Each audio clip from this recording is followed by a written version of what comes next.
শ্রমিকদের ছেলে মেয়েদের লেখাপড়ার কোন সুব্যবস্থা নেই। এমনি অবস্থায় তারা কঠিন পরিশ্রম করে, অথচ এদের কারণে এদের জন্য কোনো নিয়ম নীতি নেই। আমি আজকের সমাবেশে পরিষ্কার জানিয়ে দিতে চাই, অবিলম্বে ইসলামী শ্রম নীতি চালুর মাধ্যমে পরিবহন শ্রমিকদেরকে ন্যায্য অধিকার ফিরিয়ে দেওয়ার জন্য উদাত্ত আহ্বান রাখছি।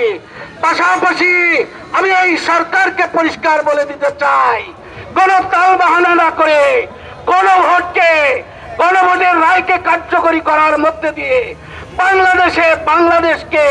বাংলাদেশের আজকে 18 কোটি মানুষের আজকে ন্যায্য দাবিকে পূরণ করার উদাত্ত আহ্বান জানিয়ে আমি আমার বক্তব্য শেষ করছি।